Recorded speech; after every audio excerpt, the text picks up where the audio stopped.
What are your thoughts as you see the events unfurling in Egypt? Before anything, Mr. Morgan, if you allow me to say that Egypt has a very special place in my heart and my family's heart. It is the country that offered my family sanctuary and welcomed us with open arms. I'm eternally grateful to the Egyptian people on behalf of my family. This is something we will never forget. And we are, of course, grateful to both President Sadat and President Mubarak for having allowed us the opportunity to visit Egypt, to be able to pay our respects on my father's tomb, which, as you know, lies in Egypt. Having said that, I've been, of course, following the recent events very closely.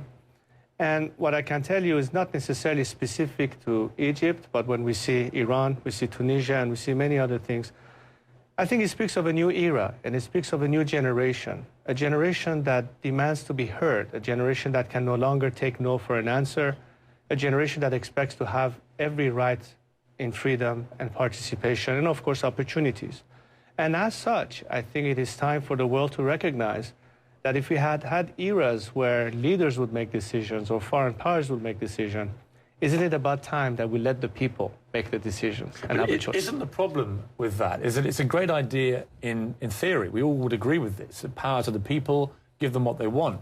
As you know better than most, in 1979 in Iran, the wrong kind of people took over, many would argue. You got these Islamic fundamentalists came in, suddenly it turned into a very different country very quickly. You know, I could see potentially the danger here with Egypt. If people aren't careful and this political void goes on too long, you could see a similar problem where extremists come in and you end up with a very, very different country. No, of course, I would understand those who would be concerned about that outcome. But then again, don't we learn from history? I hope we do. And I don't think you should underestimate the intelligence of people who have known how wrong things could turn by looking at what happened in Iran. I don't think that what has propelled Tunisians or Egyptians or Yemenis or even Jordanians to speak out is motivated by the Islamists who took over our country and have kept it hostage for 30 years. I think they take heart for what happened in 2009 of the Green Movement and the aspiration of today's generation who has, by trial and error and by paying a very heavy price, appreciates where it is that we have a separation of religion from state as a prerequisite to democracy. They appreciate human rights. They appreciate those things that would be jeopardized should they fall into the trappings of extremists taking over. I don't think people are oblivious to that. So give people a little bit more faith on that, but work with them, help them so that indeed we cannot have the wrong outcome. And the best way to guarantee that you won't have a wrong outcome is to help the institutions that are moderate, that are secular, that are democratic, because the radicals will then be marginalized. On the other hand, if you don't do all of the above, these forces will become cynical, they will become hostile, which is the perfect breeding ground for extremists who always take advantage of that and turn it in their advantage. Have you or any of your family spoken to President Mubarak in the last week? Not in recent weeks, of course. My mother, who regularly goes to Egypt every year, again, on the anniversary of my father's passing, you know, has opportunities sometimes to visit with the president's wife.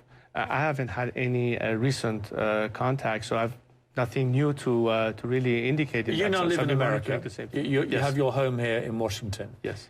There's obviously a very divided opinion now in America, a growing division here between people who believe that you should stay loyal to your friends and that President Mubarak, even though he's been oppressive to his people, has on a bigger global stage certainly been an ally of America and done some very important work for America.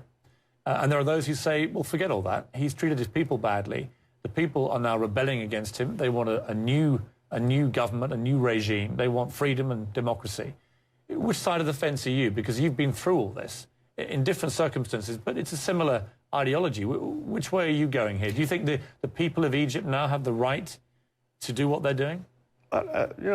In my school of thought, I've always been for people power and the right to self-determination. Having said that, I still believe that President Mubarak has a historic opportunity to bring about the appropriate transition and go down as history as somebody who, at the end of his career, helped the country steer in the right direction if you hit the call of the people today the proper way. As such, I don't think that he should be either prejudged or pre-condemned, because it's an opportunity to demonstrate what you're willing to do. I think we should not... but no government really should ever be allowed to mistreat their people in the way that in latter years he has done. Of course. I mean, because there can be no dispute that the police... That's a no-brainer decision as far as whose side you're on. But having said that... I mean, do you feel he's brought it on himself to a certain degree? Well, I think, this is something for the Egyptian people to determine. And I think, that much later when history is written, we will certainly have a very objective assessment of when all the dust settles, so to speak. Right now, there's a crisis in Egypt. Where could it lead? Can it lead to a smooth transition? Could there be genuine reforms? Can there be free elections? Can there be an opportunity for the new generation to elect their own leaders the way they always wanted to? All of that depends on what the current leadership does.